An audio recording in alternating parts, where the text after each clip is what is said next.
तो हम देख लेते हैं कि प्रतिरोध क्या होता है। कोई चालक विद्युत धारा के मार्ग में जो रुकावट डालता है उसे उसका प्रतिरोध कहते हैं तथा ऐसे चालक को प्रतिरोधक कहते हैं। अब जैसे हमने ये देखा था, यहाँ पर ये जो रेड कलर में है ये है हमारा प्रतिरोध ये जो ब्लू कलर में है ये है हमारी धारा, करंट।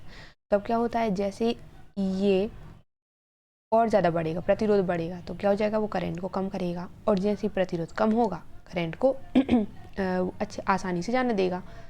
यहाँ ये है प्रतिरोध। किसी चालक का प्रतिरोध लगाए गए विभवांतर और उसमें बहने वाली धारा के अनुपात के बराबर होता है।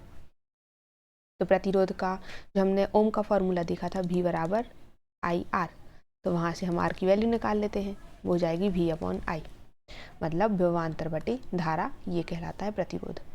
इसका मात्रक क्या होता है, तो ऐसा ही पद्धति में प्रतिरोध का मात्रक ओम होता है, इसको हम ऐसा ओमेगा ऐसा ही बनाते हैं, प्रदर्शित करते हैं। तो आर बराबर क्या हो गया formula, V upon I. V होता है वोल्ट में, तो इसको 1 वोल्ट कहेंगे और इसको कहेंगे 1 एम्पियर। तो 1 वोल्ट बटे 1 एम्पियर ही कहलाता है 1 ओम। अतः यदि किसी चालक के सिरों के मध्य 1 वोल्ट का विभवांतर लगाने पर उसमें बहने वाली धारा का मान 1 एम्पियर हो, तो उस चालक का प्रतिरोध कितना होगा, 1 ओम होगा। और 1 किलो ओम बराबर क्या होगा, 10⁻³ ओम। और 1 मेगा ओम, जहाँ मेगा की बात हो जाए तो वो 10⁻6 होता है, तो 10⁻6 ओम।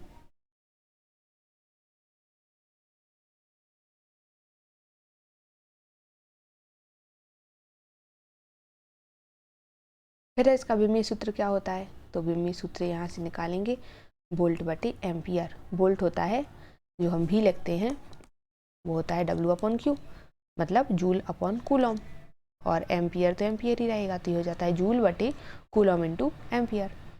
अब जूल है, जूल को और क्या लिख सकते हैं, जूल को लिखते हैं हम न्यूटन इंटू मीटर, और अपॉन में कितना आ जाएगा, ये जो एम्पियर है एम्पियर आ गया, कूलम होता है सेकेंड इंटू एम्पियर। अब जो न्यूटन है इसको भी और खोल दिया तो ये हो गया किलोग्राम इंटू मीटर, और ये वाला मीटर ऐसे ही लिखा रहेगा, kilogram into metre upon second square. और फिर ये वाला एम्पियर एम्पियर हो जाएगा इंटू होकर एम्पियर स्क्वायर इंटू सेकेंड। तो यहाँ से ये आ गया है kilogram into metre square upon में ampere square into second cube. ये इसका पूरा होता है विमीय सूत्र। कितना हो गया, ml2 t-3 a-2, यहाँ माइनस आएगा t-3।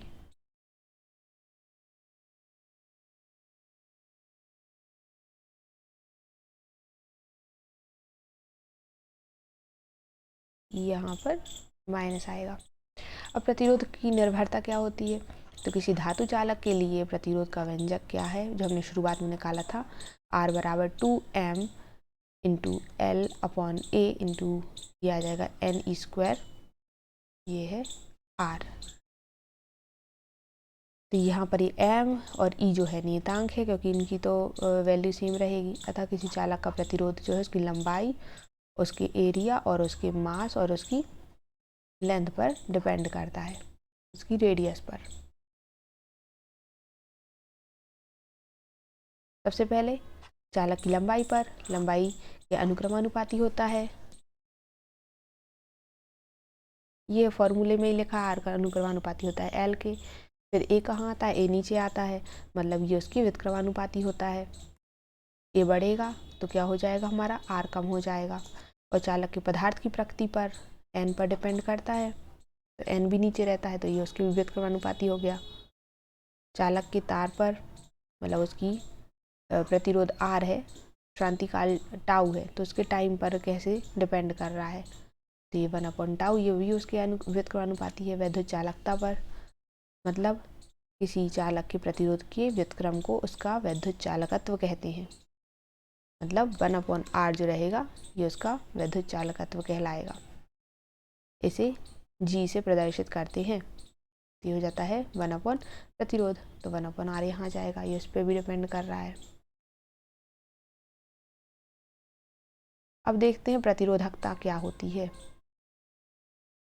किसी चालक का प्रतिरोध उसकी लंबाई, अनुप्रस्थ परिच्छेद के क्षेत्रफल, चालक के पदार्थ की प्रकृति और ताप पर निर्भर करता है। यदि किसी चालक की लंबाई L, उसके अनुप्रस्थ परिच्छेद का क्षेत्रफल A और हमारा प्रतिरोध R है तो R जो होगा प्रोपोर्शनल होगा L के और यहाँ पर 1/A के। तो हम अगर दोनों को मिला दें तो दोनों हो जाएंगे L/A। अब यहाँ जो है अनुक्रमानुपाती वो लगा है, इसको हटाने के लिए हम क्या करेंगे, बराबर यहाँ पर एक कांस्टेंट मान लेंगे रो L/A। ये जो है ये रो ये थोड़ा तिरछा ऐसा पी जैसा बना जाता है लेकिन थोड़ा तिरछा होता है। जहाँ पर ये रो है एक नियतांक है जिसे चालक की प्रतिरोधकता कहते हैं, इसे ही कहेंगे चालक की प्रतिरोधकता। यह चालक के पदार्थ की प्रकृति और ताप पर निर्भर करती है। L अगर हम 1 ले रहे हैं, A भी 1 है, तो हमारा रो क्या आ जाएगा, यहाँ 1 1 रखेंगे तो रो बराबर R आ जाएगा। इस प्रकार किसी पदार्थ के एकांक लंबाई और एकांक अनुप्रस्थ परिच्छेद वाले चालक के पदार्थ की प्रकृति प्रतिरोध को उस पदार्थ का प्रतिरोधकता कहते हैं।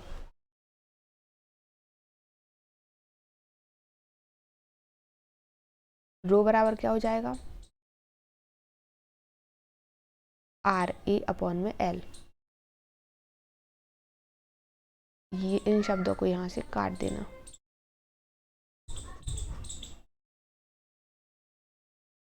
तो ये इसका प्रतिरोधकता का व्यंजक हो जाएगा, रो बराबर RA/L। अब देखते हैं चालकत्व क्या कहलाता है।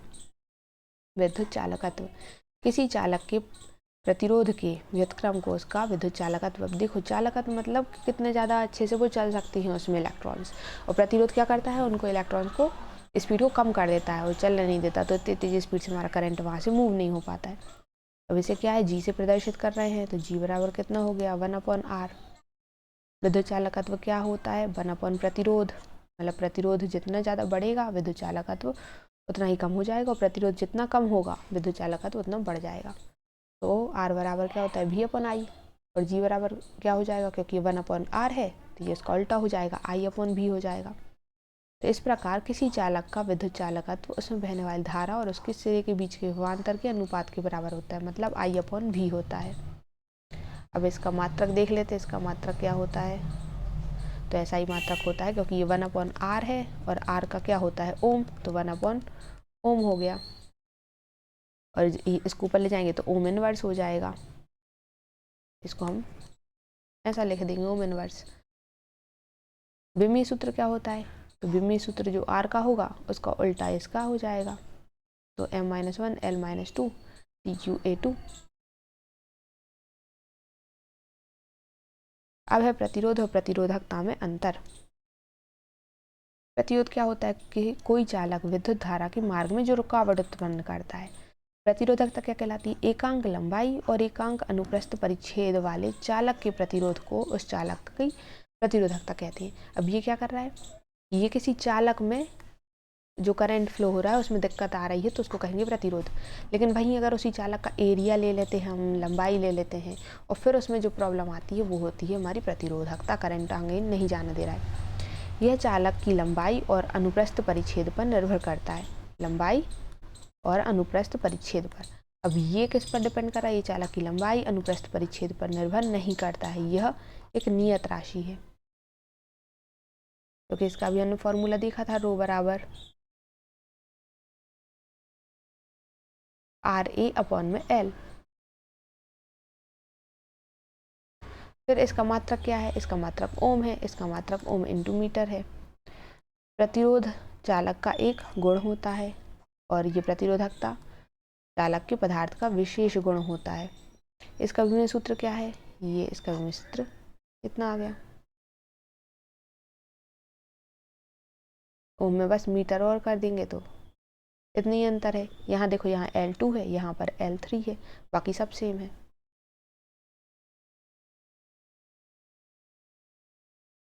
हमें देखना है विद्युत चालकता और धारा घनत्व में संबंध क्या है। तो माना किसी चालक तार की लंबाई L है, अनुप्रस्थ काट का क्षेत्रफल A है, प्रतिरोध R है, तो रो का फॉर्मूला क्या था, RA/L, प्रतिरोधकता का फॉर्मूला आ गया ये। परंतु R बराबर क्या है, हमने शुरू में देखा था ओम के नियम से V/I होता है। अभी है क्या, चालकों के बीच में विभवांतर, I है बहने वाली धारा। हम ये समीकरण में R की वैल्यू रख देंगे, तो R की वैल्यू रखी, V/I इंटू A/L तो है। अब क्या करेंगे, ये यहाँ से v अपॉन एल ऊपर रहने देंगे और I अपॉन में a काट देंगे।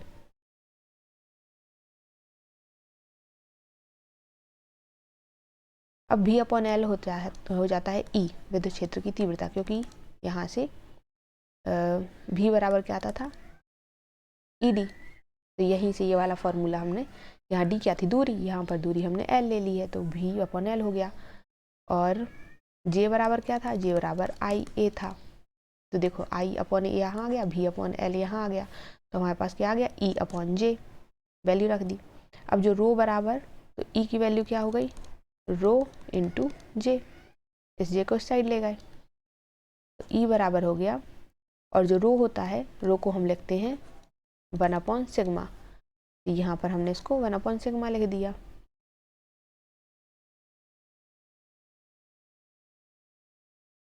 तो जे की वैल्यू आ गई E इंटू सिग्मा।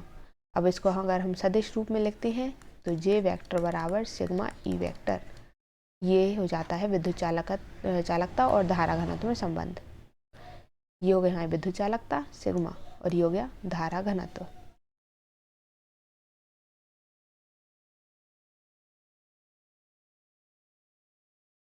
फिर उसके बाद है विद्युत शक्ति क्या होती है। तो किसी विद्युत परिपथ में ऊर्जा क्षय होने की दर को विद्युत शक्ति कहते हैं। ऊर्जा क्षय कितनी क्षय हो रही है, तो इसी को हम कहेंगे कि वो कितनी जल्दी, क्योंकि शक्ति जो होती है पावर होती है एनर्जी पर टाइम, या फिर इसको हम कह सकते हैं W अपॉन टी। तो किसी विद्युत परिपथ में धारा प्रवाहित करने पर कार्य करने की दर कि वो कितनी तेज स्पीड से कार्य कर सकता है, तो कार्य बटे समय कि उसने कितने समय में कितना कार्य करा है, उसी को हम कहते हैं शक्ति। शक्ति का ऐसा ही मात्रक होता है वाट, WATT वाट ये होता है, और W हो जाएगा 1 जूल, T को हम लेंगे 1 सेकेंड, तो वाट हमारे पास शक्ति आ जाएगी 1 जूल बटे में 1 सेकेंड बराबर 1 वाट। एक अश्व शक्ति ऐसे लिखा जाता है इसको, तो ये होता है 746 वाट, ये वाला बहुत ही इम्पोर्टेंट है, आता है ऑब्जेक्टिव में। 1 किलो वाट मतलब 10⁻³ वाट, 1 मेगावाट मतलब मेगा का मतलब 10⁻6 होता है, तो 10⁻6 वाट। 1 किलो वाट कैसे निकाला, तो मतलब ये होता कितना है 1 किलो वाट, इतने जूल में कैसे कन्वर्ट होगा, तो 1 किलो मतलब 10⁻3, तो पहले हमने इसको लिख लिया। फिर अब इधर लिखा घंटा, तो 1 घंटे में कितने मिनट होते हैं, तो 1 घंटे में 60 मिनट होते हैं, और 1 मिनट में कितने सेकंड होती है 60, तो 60 और 60 का गुणा कर दिया, तो ये हो गया 36 × 10⁵। तो इसको अगर हम 10⁶ में लिखेंगे तो ये हो जाएगा 3.6 × 10⁶ जूल। अब यूनिट की संख्या अगर हमें निकालनी है तो वो निकलती है वोल्ट इंटू एम्पियर इंटू घंटा बटे में 1000, तो ये यूनिट में आ जाएगा कितनी यूनिट हुई है। फिर है विद्युत ऊर्जा और शक्ति।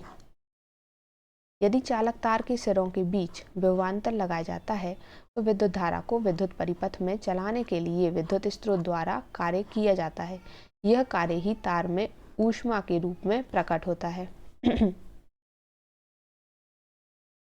यहाँ पर हमने ये तार ले लिया है, यहाँ इसमें जो है करंट बह रहा है, तो माना चालक तार के सिरों के बीच विभवांतर कितना है V, और T सेकेंड में I करंट जो है फ्लो हो रहा है, तो T सेकेंड में तार में से बहने वाली धारा में आवेश कितना होगा, तो आवेश का फॉर्मूला होता है IT, क्योंकि हम यहाँ धारा निकालते, धारा को हम लिखते हैं चार्ज पर टाइम, तो यहाँ से हम Q की वैल्यू निकाल लेंगे, T को साइड ले जाएंगे तो हो जाएगा IT, तो इसको हम मान लेते हैं फर्स्ट हो गया इक्वेशन।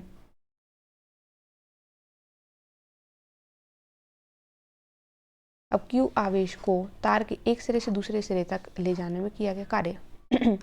ये तार है, इधर से हमें इस सिरे से इस सिरे तक एक छोटा सा Q आवेश है, इसको यहाँ से यहाँ तक ले जाना है, तो कितना कार्य करना पड़ेगा, कुछ कार्य करना पड़ेगा, तो W बराबर हो जाएगा Q भी, क्योंकि V क्या होता है W अपॉन Q, तो यहाँ से हमने W की वैल्यू निकाल ली Q भी।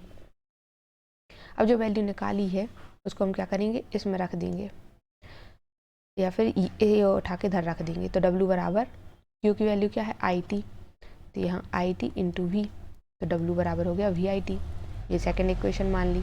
ओम का नियम क्या कहता है, V बराबर IR, तो अब यहाँ V की वैल्यू रख देंगे, तो V की वैल्यू IR को हमने यहाँ पर रख दिया, तो IR IT मतलब I बार 2 है, तो आई स्क्वायर आर टी।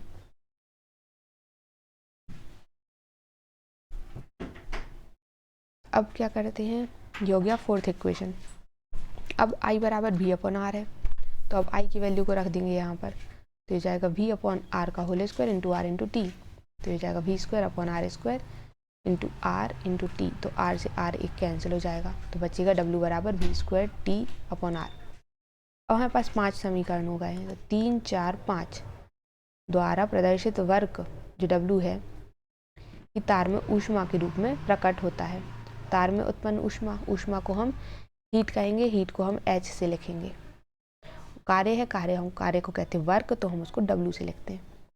तो एच होता है वी आई टी, इतना जूल हो गया।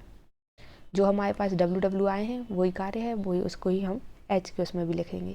तो एच बराबर आई स्क्वायर आर टी और एच बराबर V square T upon R. इतने 3 आ गए हमारे पास ऊष्मा के लिए।